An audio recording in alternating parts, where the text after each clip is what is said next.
раз. 111. My friends, we are going to start in about 5 minutes, so please take your seats.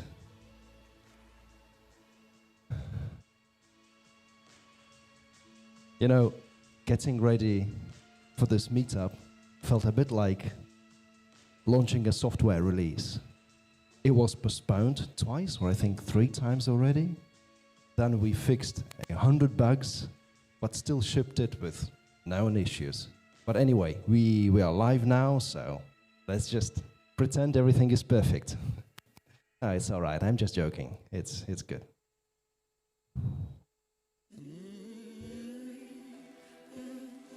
No. 1, 2? Good. I want to know, has anybody of you changed their main framework in the last 6 months or so? Raise your hand if so. Very well. Those who didn't raise their hand, my friends, I admire your loyalty to stick to one framework or the fear of changing it. I don't know which one of those two. Okay. So, are we ready? Wonderful. My friends, good evening everyone, and welcome to Tech Talk Buenos Aires.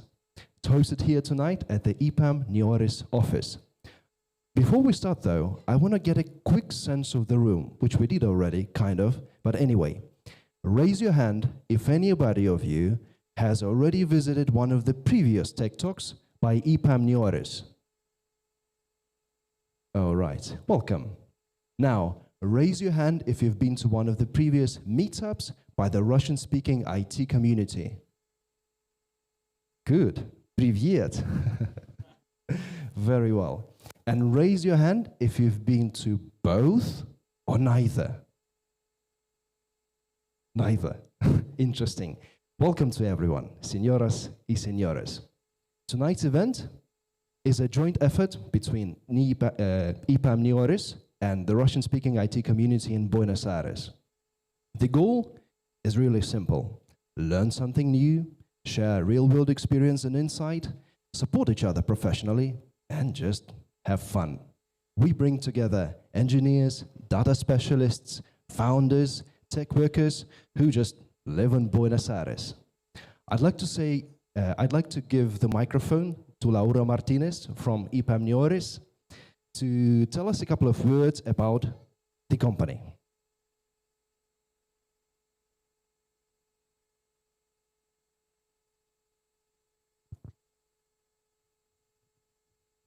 Hi everyone, my name is Laura. I'm part of the talent acquisition team here in EPAM NEORIS. Basically, I'm glad to be here with all of you, sharing this kind of spaces with people from all the countries around the world. As you may know, or some of you have heard, EPAM is a multinational company for Belarusian origin also, but that is based in the US. We have founded in 1993, so we have been working in the tech market for more than 30 years, and we have been working here in Argentina since 2022. So we have been growing a lot. Our idea is to continue growing in the basically not only in the country, also in the region, as we are in this moment more than 1,000 EPAMers here in Argentina, and in total 62,000 EPAMers around the world.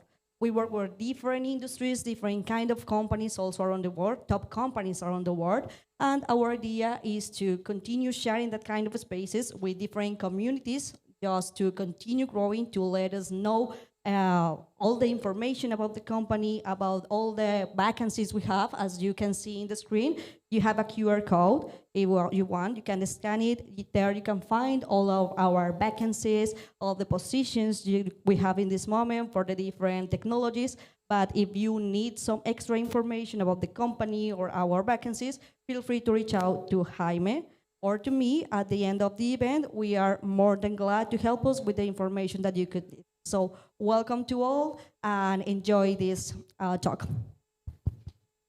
Thank you, Laura. Wow, guys, 1993, founded on. I myself was also founded on that year, and I can tell you, that's a long time ago already. Anyway, We have prepared for you 2 talks tonight, each followed by questions and answers, and then snacks and networking afterwards.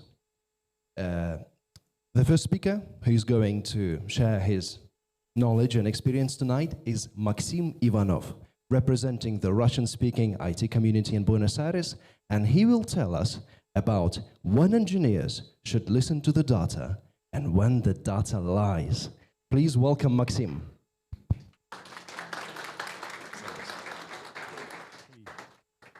Hey. Working. Let's go to my presentation, please. Welcome, guys, again. My name is Maksim, which is rare for Spanish speakers. Normally, I introduce myself like Maxi. You can call me that way also. So today we're going to talk about numbers, data, metrics, but it's not only about the numbers, because we're going to talk about relationships. We're going to talk about the building of bridges between engineers and business developers, which is quite important thing. And let's check again one important question. Who of you are engineers or developers who building a product like engineer? Perfect. Who of you are like more about the data analysis? Perfect. And the last group, let's call them entrepreneurs, founders, or having own projects. Perfect. Someone else? We will ask you next time who you are to add here. So it's about me.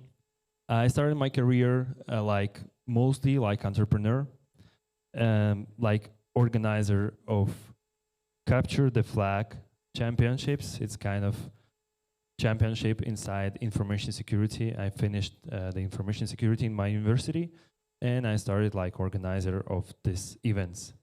Next, found some companies where we build solutions between education, technology, and a little bit gamification.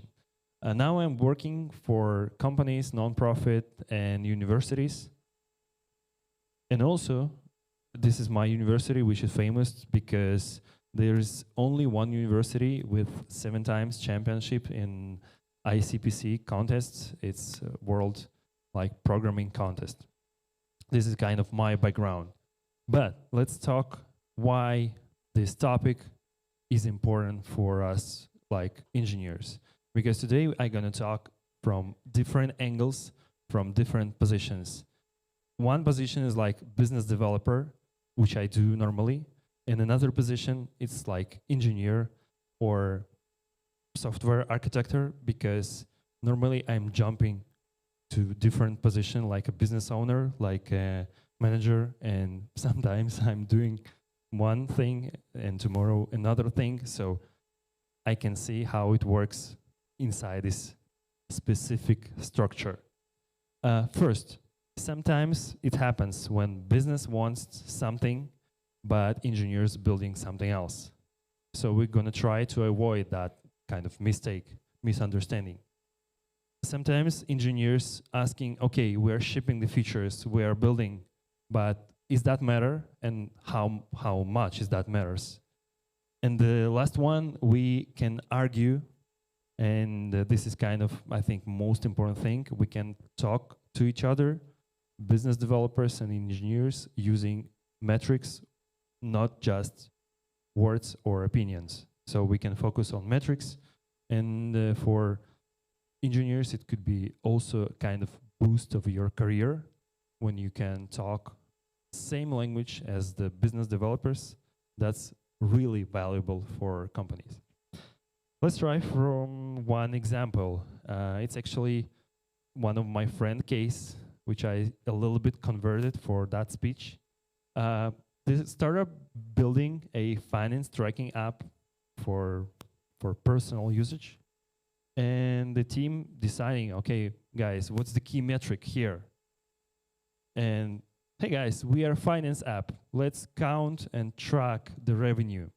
Revenue is important. Revenue is like Every startup wants to have at least have, and let's track that. But the team, for example, upgrades the really important feature. Import from bank apps or any finance apps to your main app for tracking.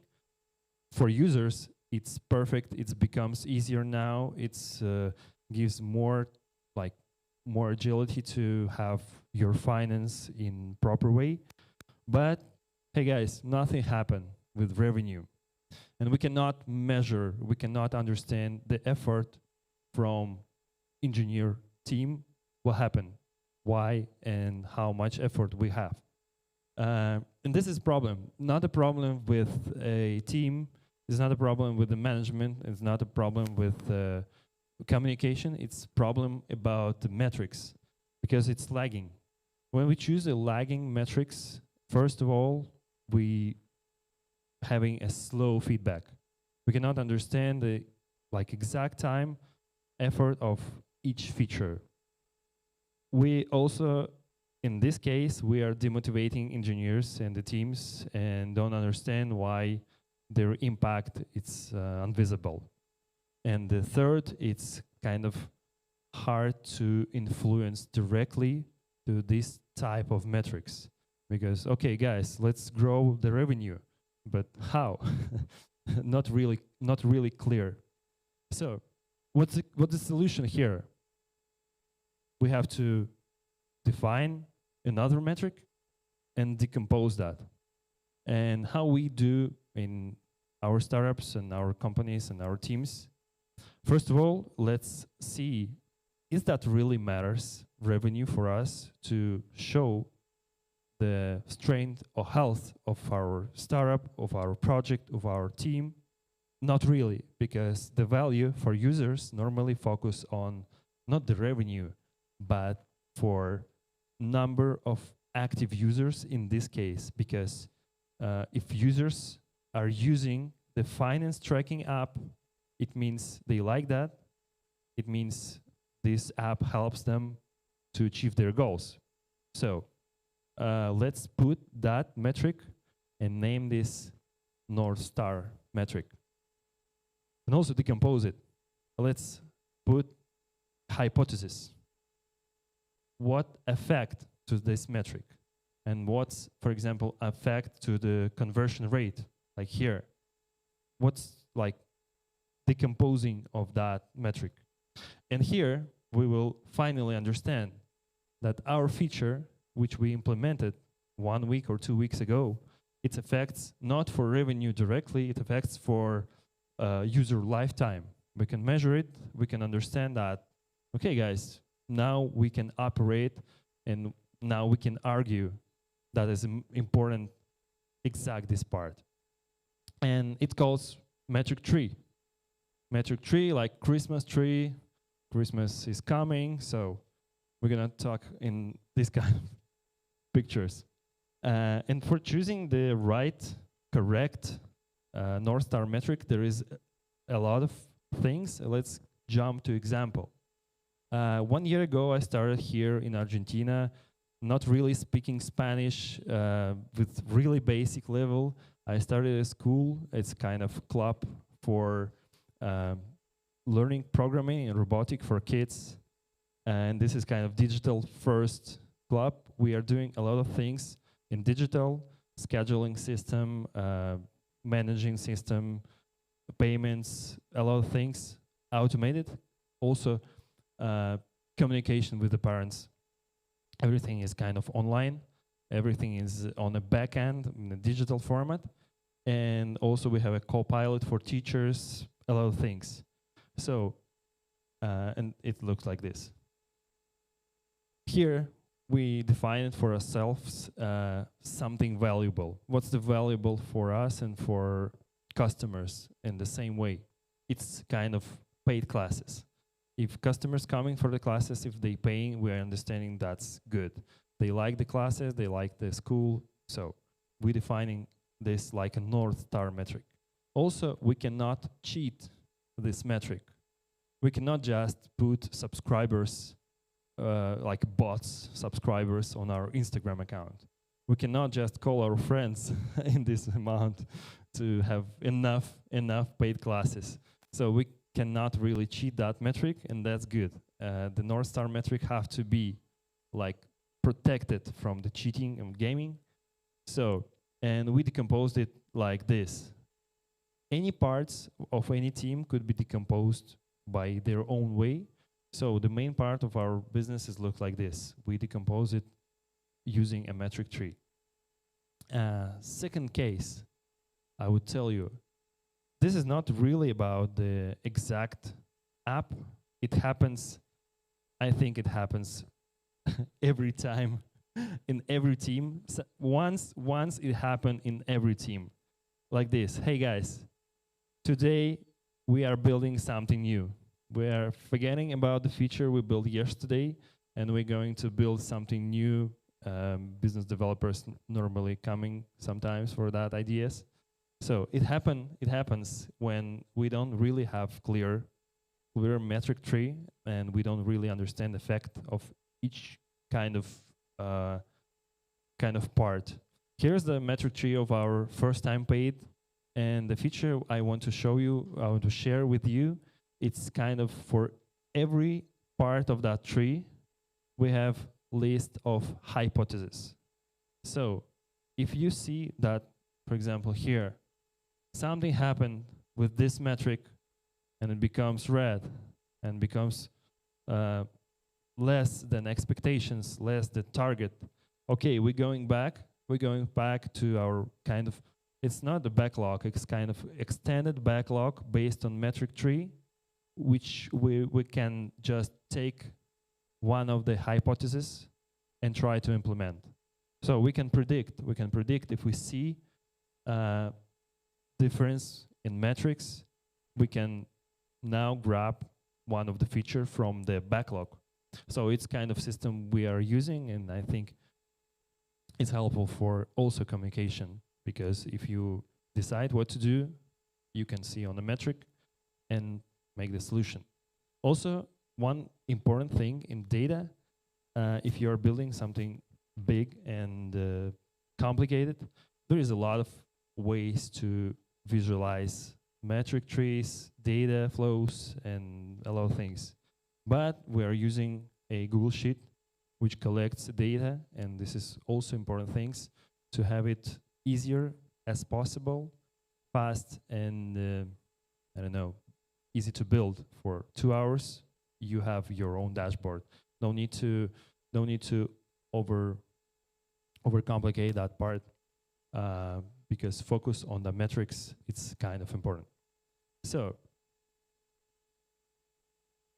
my idea here, if you want to have more clear communication in your team, so we can start with the North Star metric, which represents your basics of your business, or the value of your team. Because if you are building, for example, one small part of the giant solution, it's not a problem. You can just take your own metrics and your own North Star. Don't forget that everything is hypothesis. If you're building a metric trees, or you are building the system which represents depending on every metric, okay, don't forget it's hypothesis, and it could be changed also. And it's a living map. It could change tomorrow, and don't put that on the table and forget about it. This is my contacts.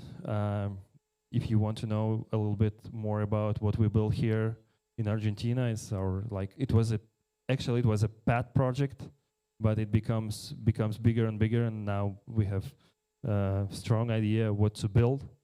So please subscribe here. And this is my personal Instagram and contacts. Any questions, any ideas? Maksim. Thank you so much. This was very interesting. Thank you.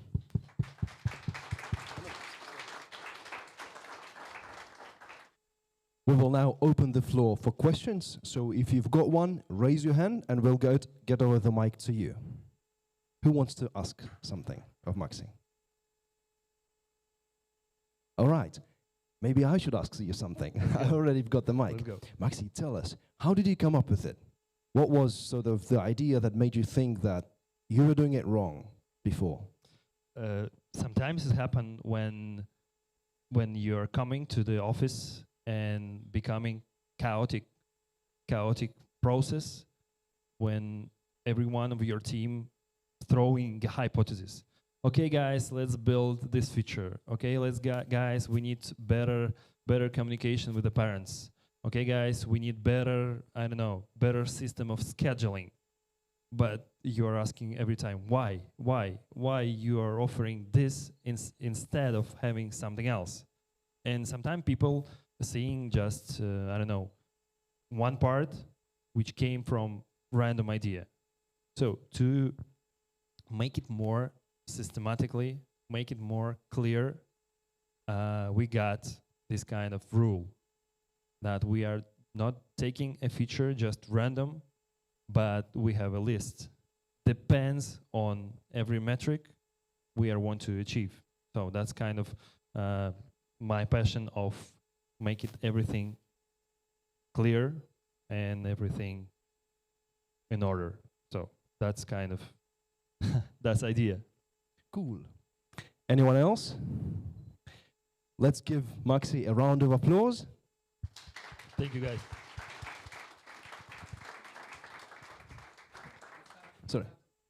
Sorry? No, you can. We've got a question. Let's go. No, the mic is coming.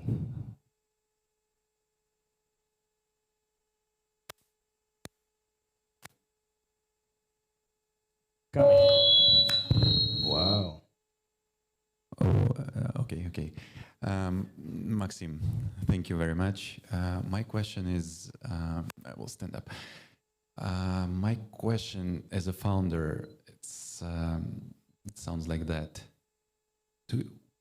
Why do you think that happened? The key problem, why that happens when engineers or the team inside of a business do that all the time, like jumps from one idea to another. Like, what's the roots? Like, it sounds pretty simple. Don't do that, right? Be smart.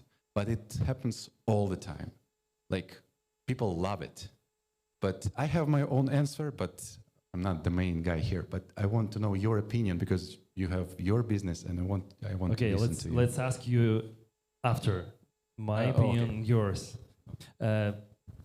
Normally happens in small startups when the founder having his own vision and his own kind of bubble he's living in. So he's looking for opportunities. He's saying, okay, the competitor is doing this, another competitor doing this. Okay, we have to copy that or don't copy that. So it's kind of personal things and personal problem of not only founders, also managers and business leaders. That's me also. Previous time. Because I see, okay, guys, perfect, brilliant idea came to me yesterday. Let's go build it tomorrow. No, please. And I'm trying with this kind of system, maybe I'm trying to take myself in kind of structure and don't jump into the metrics. So maybe it's my personal problem. Okay, so what's your version?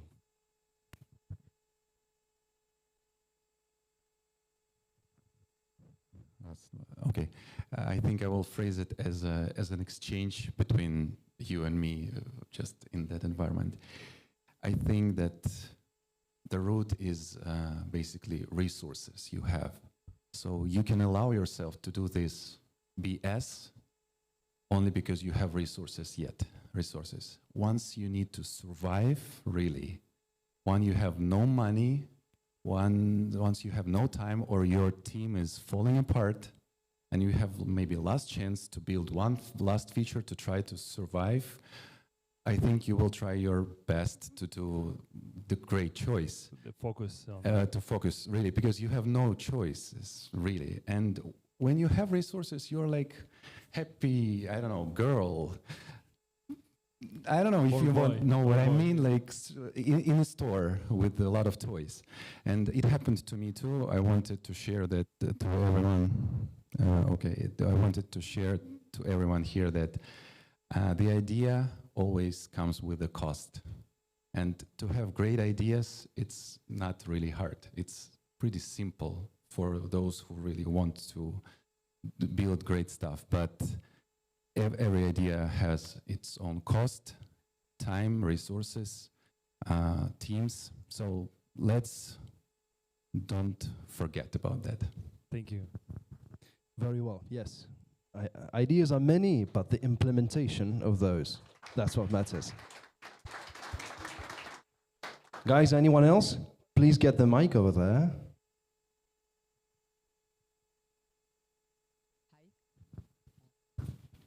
It's okay. Yeah, my question is similar to his, but from the engineering side. When that happens, when product owner starts changing focus, we end with building a lot of tech debt on the engineering side. So we end with a product that is difficult to build and all the tech debt brings. You said that you already solved that and you are not that guy anymore. I'm trying. How can I, as an engineer, convince product to not do that? So this kind of the value of good engineer, in my opinion, it's being able to talk using the business words and business metrics. Kind of, if you're like engineer and you understand the business metrics, you're brilliant. You can grow faster. You can become like team leader or business leader, and this is key thing. If you're talking to same language with this guy, I mean business developer, using same metrics, same words, it becomes a little bit easier. And this is kind of trick I want to share with you in this speech. So using the metrics, using the same words, okay guys, let's increase conversions, or let's decrease a number of rotation users, or any important things for business leaders, because they are not just random guys, they have their own goals, conversions, metrics, numbers, revenue, money. So let's think in that way. Very well. Let's take one last question before we transition to the next speaker. Well, let's take two, from you and from the lady over there.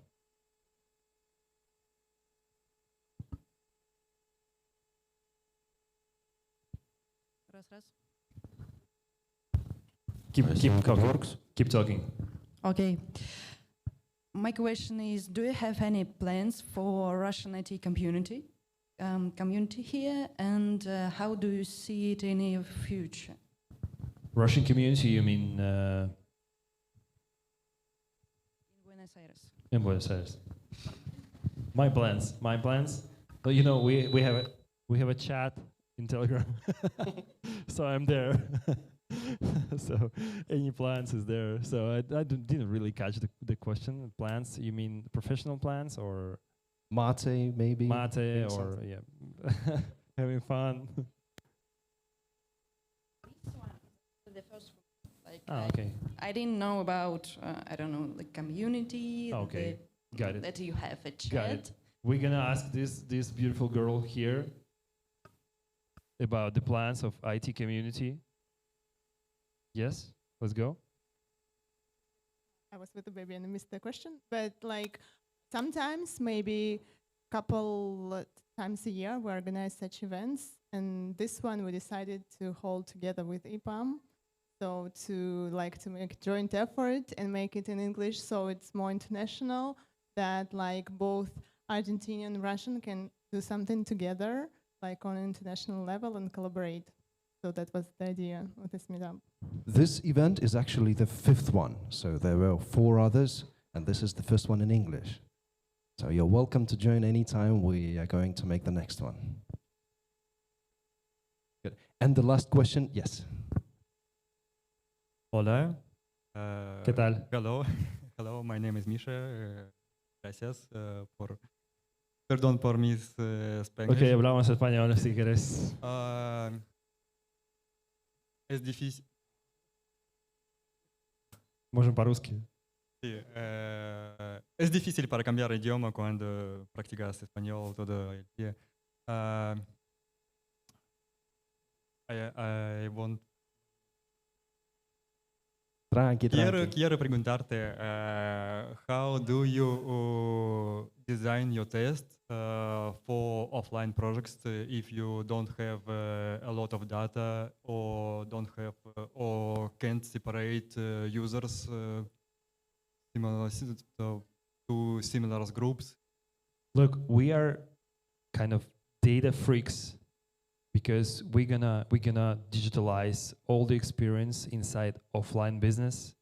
We know almost every step of our users and collect the data when they register, how many classes they visit, when they started communication with us, when they like answer the last question from the bot. So we know a lot. So because main things for operation, the classes, scheduling, everything, it becomes inside a system, scheduling system, bot, and it connected together. So we know a lot about the students, and we can predict also a lot. For example, if we know one example, we have to understand for the first free class how many days we have to give for registration. So we are taking all the data from all the time and see how many days people who came actually scheduled before and how many days people who didn't came scheduled before in the middle. So that the way we are making decision. We are seeing on the data, okay, 14 days against 10 days.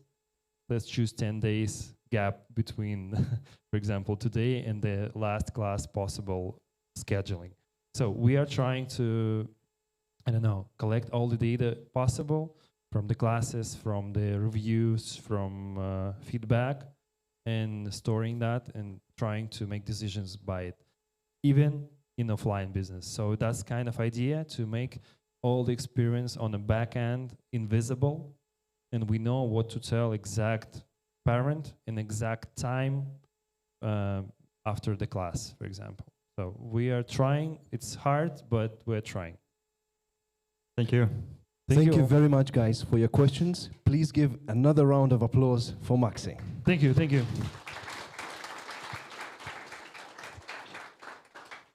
Those metrics funds are always intense people. Anyway, our next talk is by Juan Pablo Mercol from EPAM NEORIS, who works in data and AI, and we'll talk about unlocking business value with computer vision. Please welcome Juan.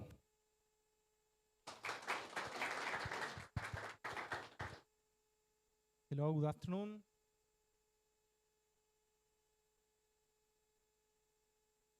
Okay. I am going to talk about actual project that we have been implementing in the last years here in EPAM NEORIS to show you the value that gives to the business. Well, I am Juan Pablo Mercol. I studied information systems engineering in Universidad de Tecnología Nacional and also did a master in data mining and business covering databases in Universidad de Buenos Aires. I have been 17 years in NEORIS, working mainly in innovative projects from GPS tracking of vehicles, computer vision, drones, mobile development, and mainly in logistics, manufacturing, and in some projects also in retail and oil and gas. We are waiting for the, the presentation.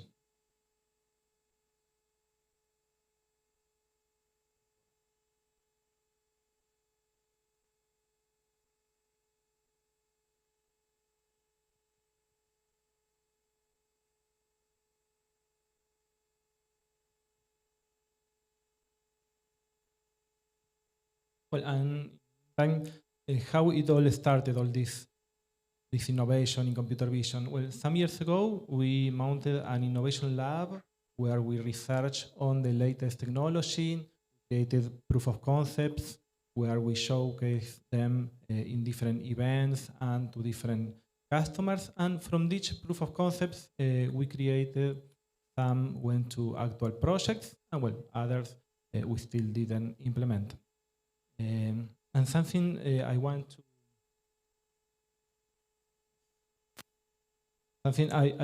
to highlight is when we develop this proof of concept, we always try to link with the actual business needs.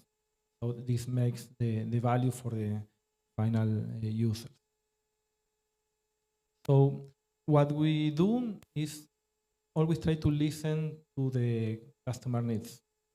For example, we have one customer who told us they have a lack of visibility in their inventory. Customer was logistics provider here in Argentina, and from that need, we developed a project for smart inventory management where we use drones to count the inventory.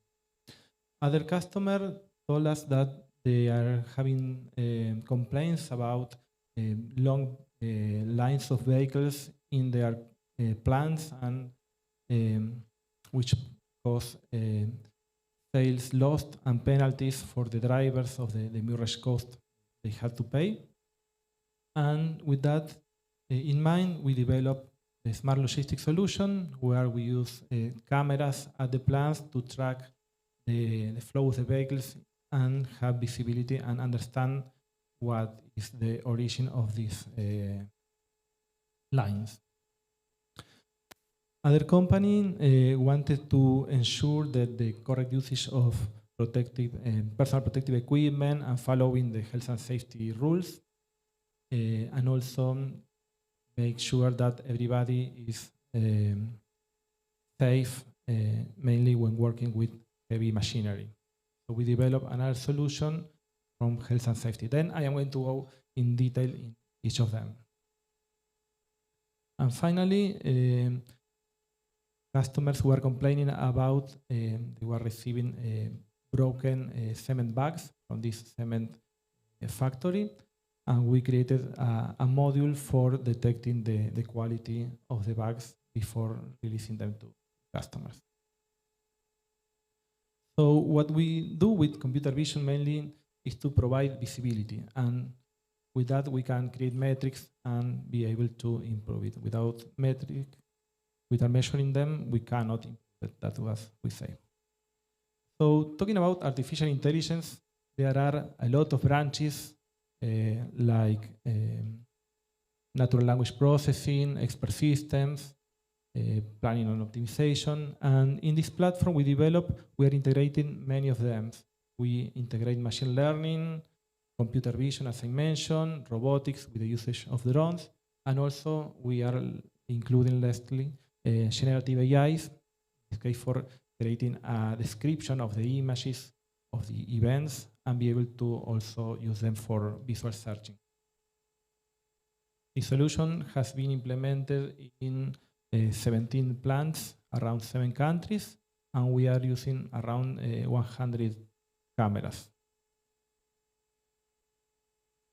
So the first one is Smart Inventory Manager. In this case, as I mentioned, was a logistics provider here in Argentina that their process for checking the inventory required to spend like 2 days with a lot of people assigned to this task, and that has to be done every 2 months. So they lack visibility between these 2 months. So we provide a solution for flying drones to do the actual inventory. So one of the major challenges for flying drones indoor is that we don't have the GPS. So for that, we implemented computer vision models for doing the flight. And I am going to show you some videos. So which are the benefits for the business? First, we reduce the human interaction as we could automate as much as possible, minimizing the human errors. We improve the safety because we don't need people to use man lifts and work in heights. That also reduces the need of additional insurance and the rental of man lifts.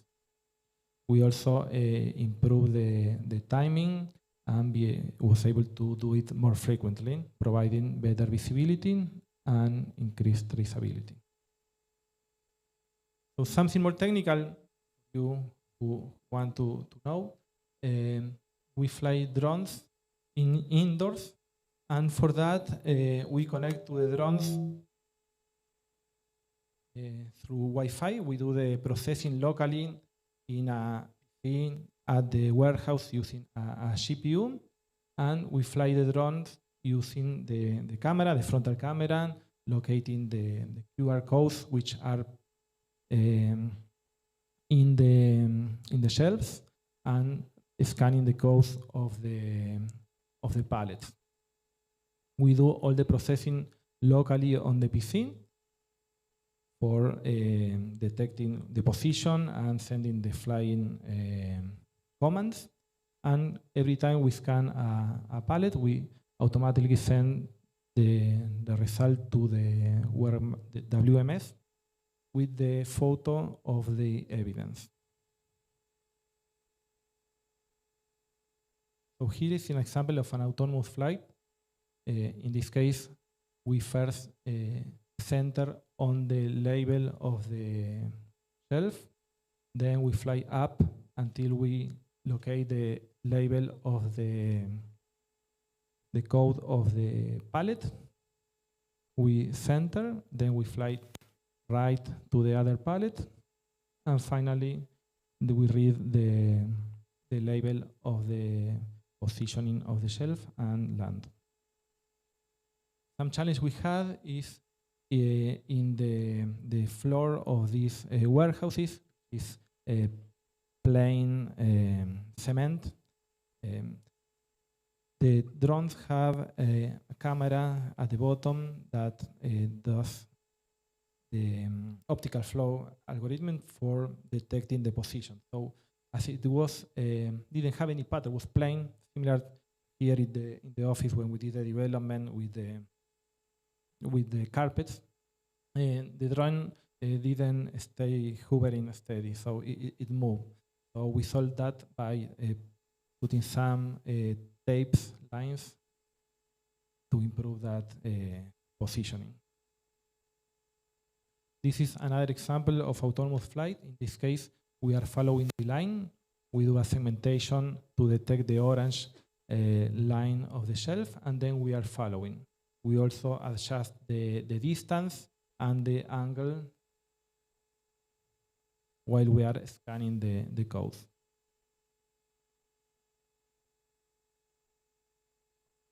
And it goes until the end of the corridor. And this one is an assisted flight where we have this drone, the same model as this one, that is manually controlled by the operator, but the solution indicates once they have scanned the code, go to the next one, also adjust if it is getting too close to the pallets, it automatically moves back. So here we can see the operation. So this is the first step. We implemented in production this assisted flight, and we were in the development of the autonomous flight, but well, that part has been paused on the project. But not everything went so good. So we have accidents. In this case, the drone suddenly flight and crashed.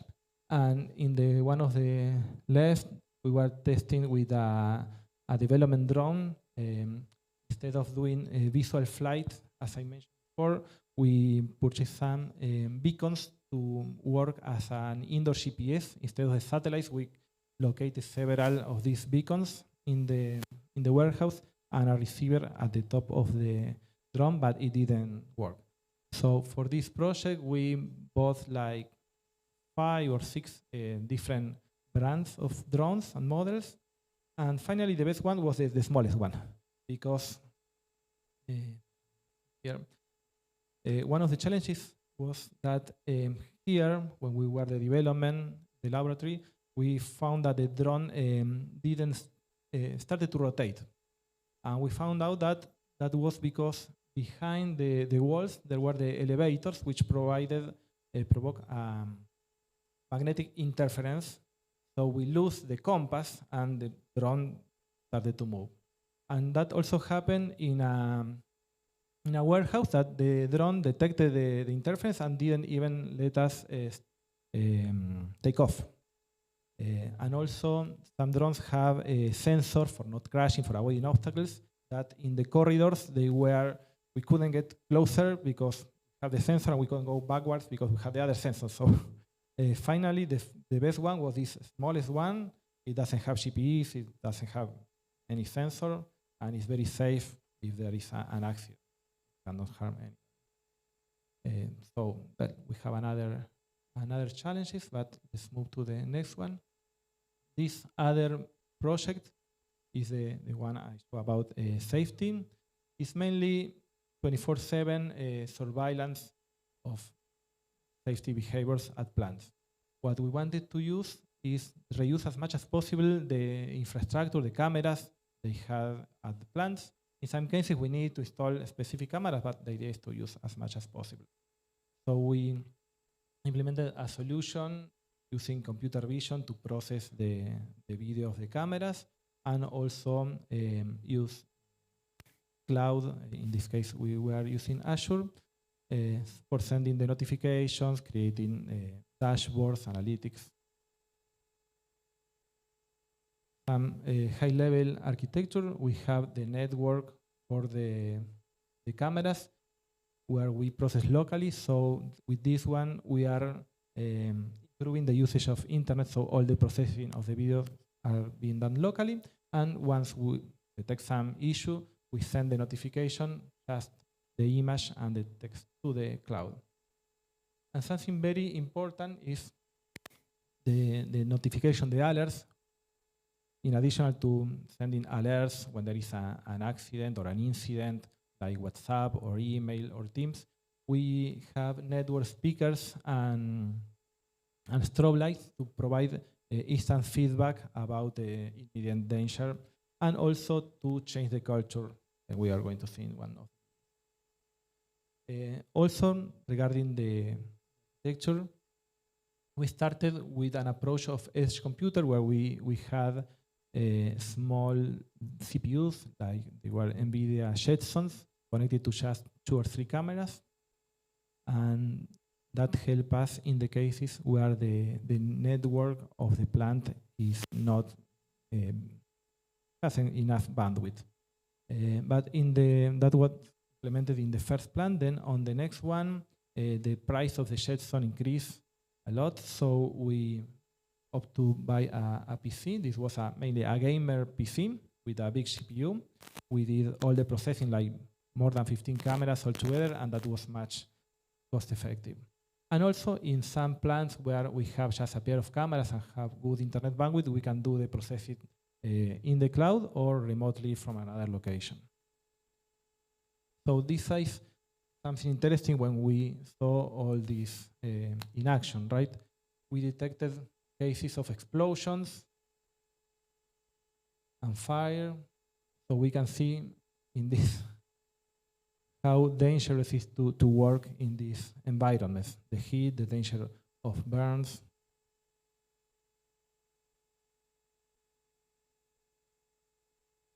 So for that, it's very important to wear specific suits. For example, this is the Nomex. And in this case, we detected that the person is not wearing the correct suit. We also implemented an interface to detect the temperature and pressure of the oven to see if it is working. So we make sure that the person has to wear the Nomex.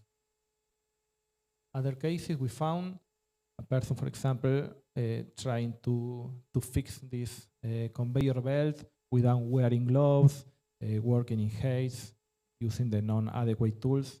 So when we saw this, we implemented a lot of use cases to solve these different scenarios. Something very common is when the drivers get off the cabs, they need to follow the 3 points of contact. Always keep both hands and 1 feet, for example. And in reality, the majority didn't fulfill that.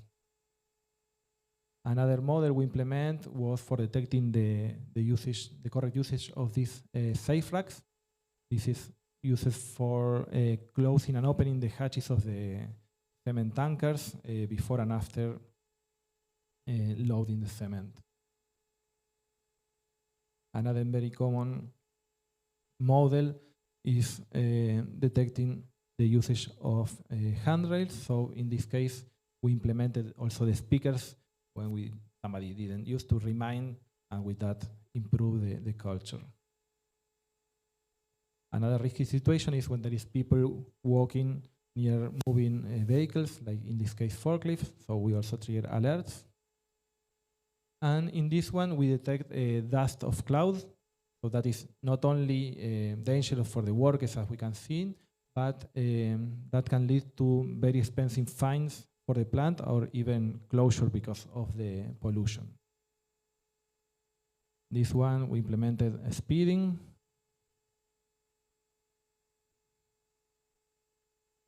And mainly what we do with computer vision is to provide visibility, but with that visibility alone, everything keeps the same. So we need to take actions. In this case, we found that the plant, after detecting these types of incidents, for example, they improve the signalization, they paint the crosswalks, they put cones. Here we have an example of the usage of this. You can see it here. We have the network strobe lights and the usage of the speakers to send the message. Here we are. Please remember to wear your PPE. Please remember to wear your PPE. So when in this example, when we detect the person not wearing the vest, we send an immediate alert. And also here, we saw in the previous video, the person was not wearing the gloves, and then after a communication campaign to remember the importance of the use of gloves, they improve that. And some of the challenges, one of the major ones was related to personal data protection. When we implemented in Europe, we had to blur the faces, and we couldn't send images outside Europe. And also we had issues with the unions in some countries that we wanted to implement. The unions didn't approve mainly, and so we have that still pending. So it's very difficult when applying artificial intelligence with cameras and all that of legal things.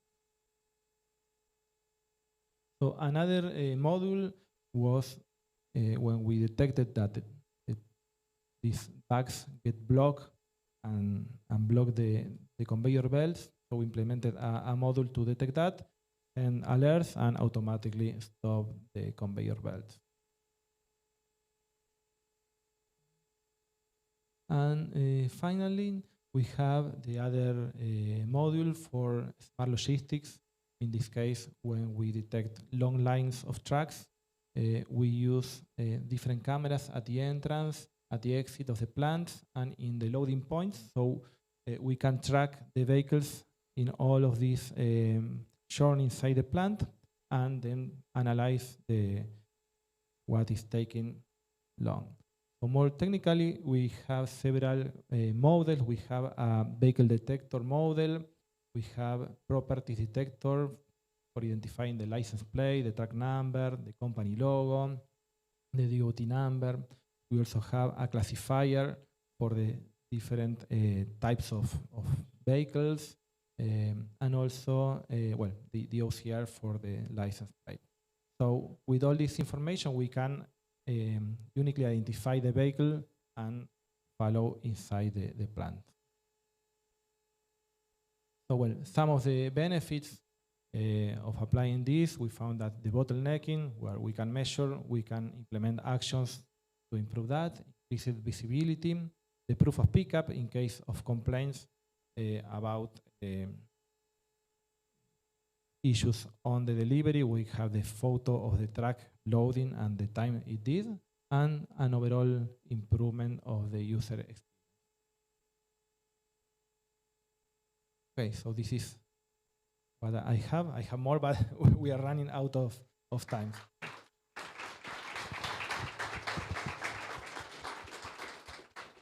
Thank you, Juan. This was really interesting.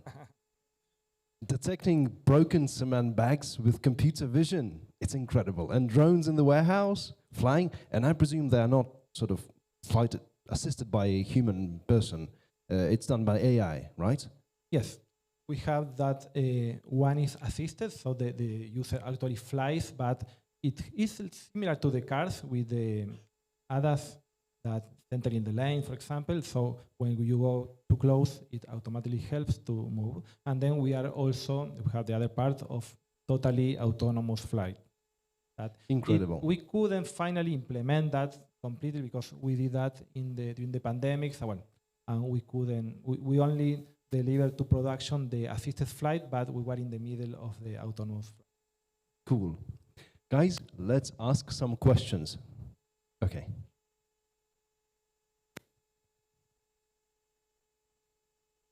The other person in the glasses. Hi. You go afterwards.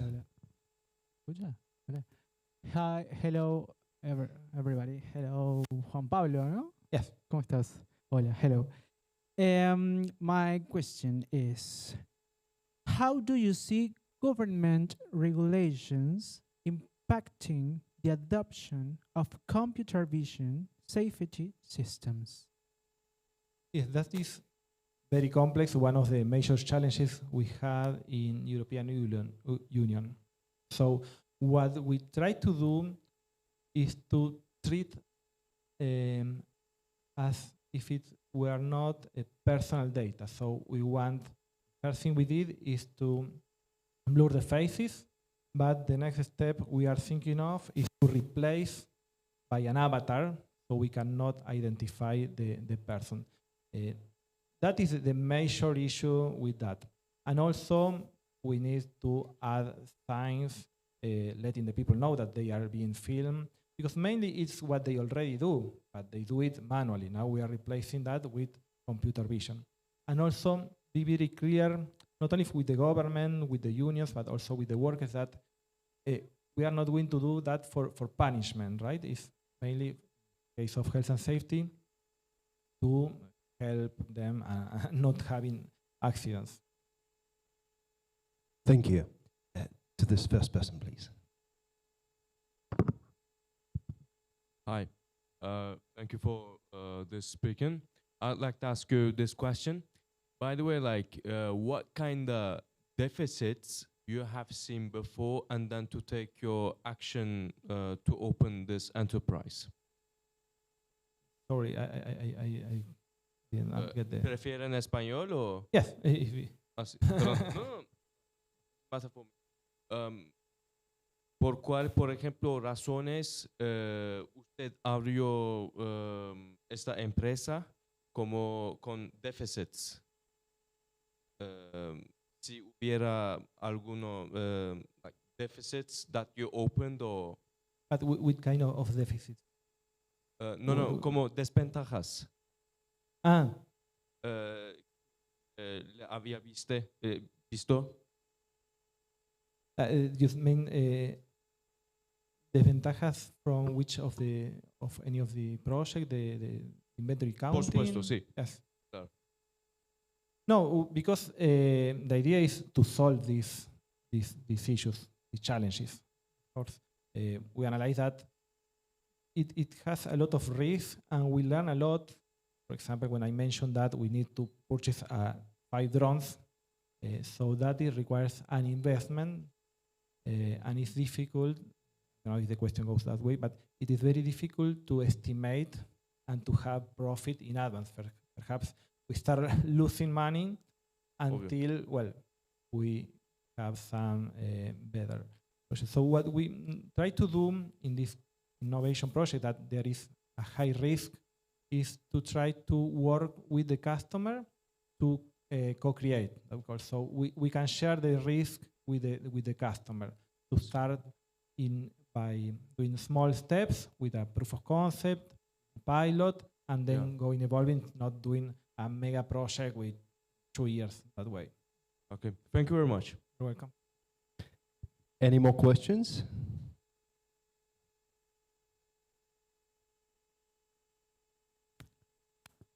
Hola, Juan. Thank you. Un gusto conocerte. Do you have any projects in mining processing? For example, recognizing of ore grinding quality or analyze the frost product on non-ferrous metal flotation, or maybe thinking about this in future. So related to mining, you mean industry? What we are now thinking is mainly not in the product, but in the operation of these conveyor belts. One of the plants, we have rocks, and we need to measure the size of the rocks, because if they are too big, the machine can get damaged. So that is something we are starting to evaluate. Well, we are waiting the approval of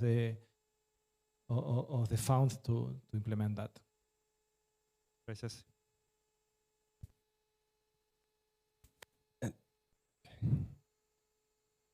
You're going to be the next one.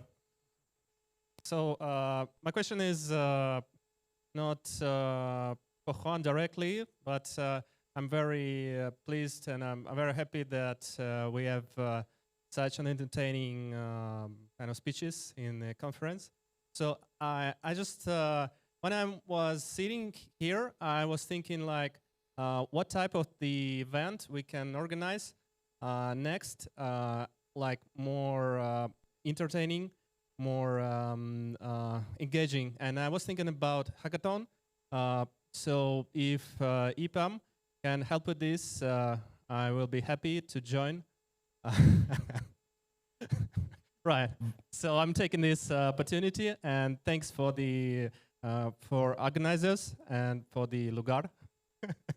Thank you very much. Yep. We will keep it in mind, but for now we'll stick to the questions about the talk of Juan. Right, right. Yeah, I really appreciate the engineering power Juan demonstrated here. So I just so hit by the importance and by the complexity and by the the scale of the engineering solutions. So yeah, I was really impressed. Thank you, Juan. Thank you. Good. You're welcome. And to the person in white t-shirt.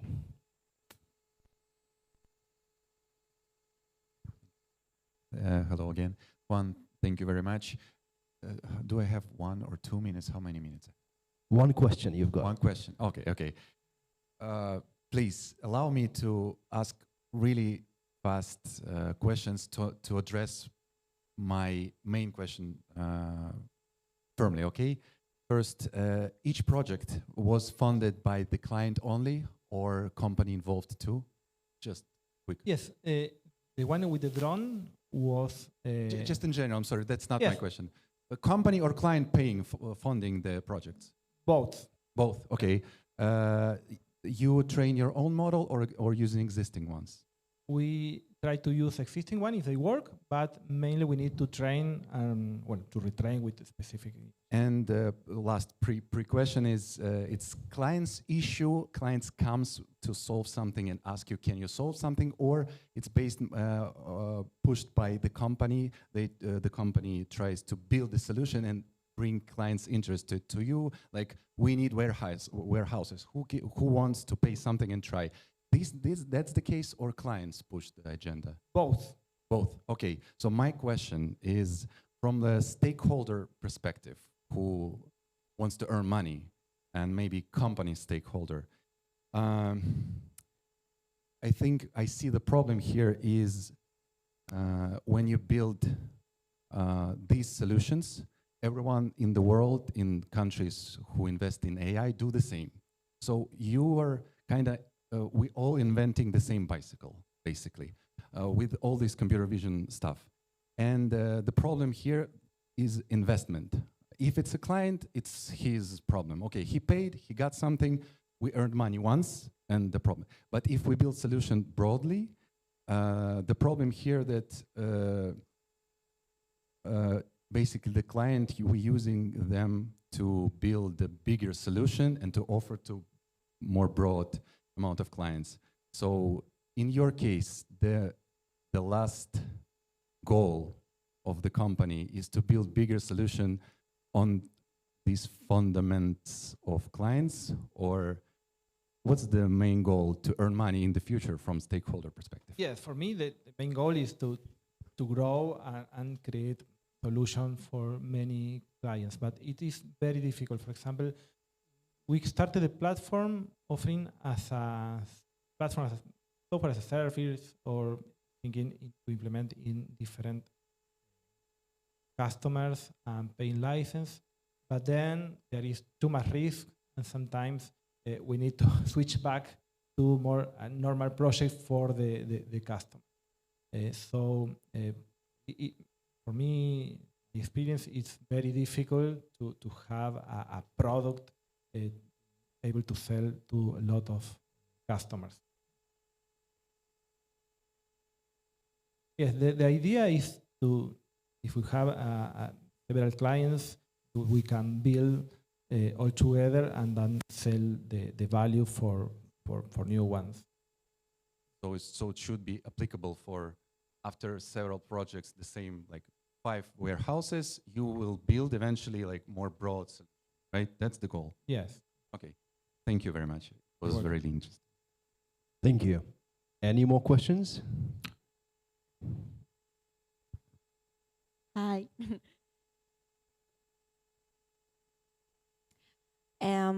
My question is, how positive do you think artificial intelligence is for process optimization? Sorry about my English.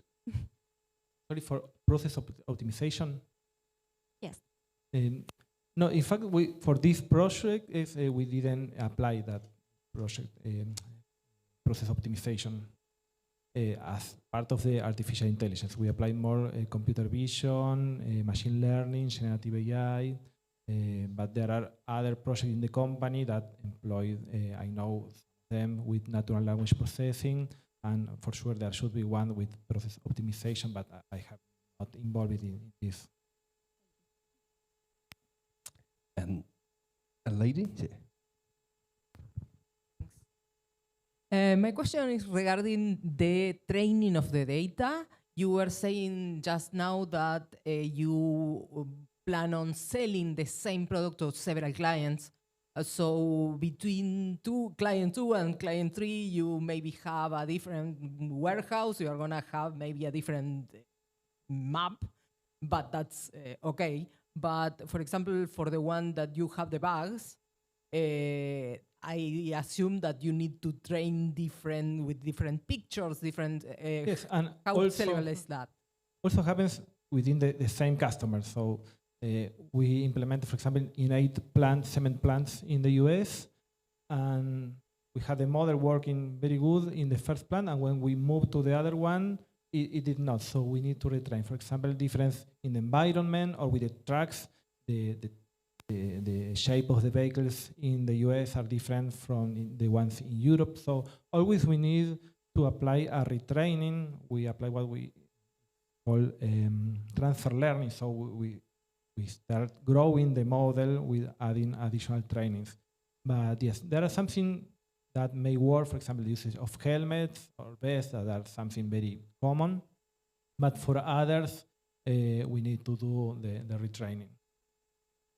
Good. One last question, guys. Hello. Hello, Juan. I really like your presentation. I'm studying industrial automation at ITBA, so there's similar things that we saw at class. I really want to know what do you think about the automation in the future?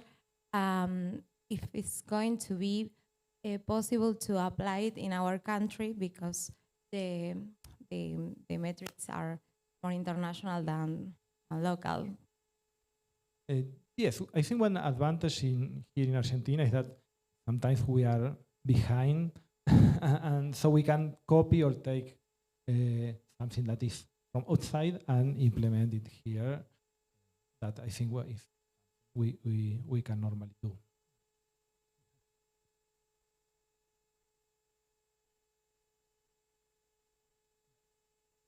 In Argentina and global also. Yeah, I think it will always continue to increase the automation to make as much as possible with the machines, with minimizing the human intervention. But I think there will always be a part in this process or the decision-making process where a person should be involved. Thank you. And one last question from myself. With that awareness campaign, when the system detects something, some bad behavior, and then the speaker tells, like, put on the mask, get from the truck in the correct manner, and so forth, how do regular, just normal everyday people receive such control? So that is interesting.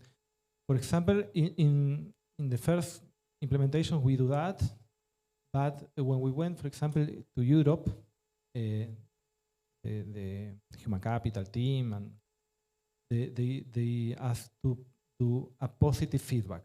So we don't say when they are doing the thing wrong. We send the message when they are doing the right thing. So thank you for wearing your PPE. Thank you for using the handrail. Passive aggressive. Yes.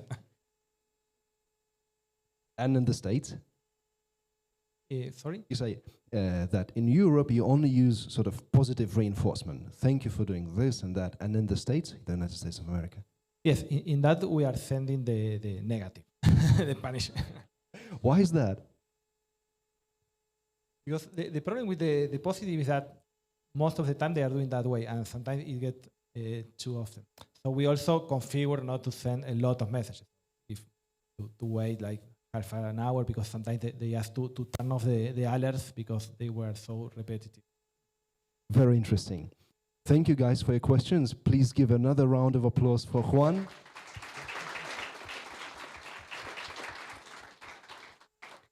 That concludes the formal part of tonight's event. We invite everyone to stay for the snacks, to meet each other, to talk with the speakers, and just generally have fun. Thank you very much.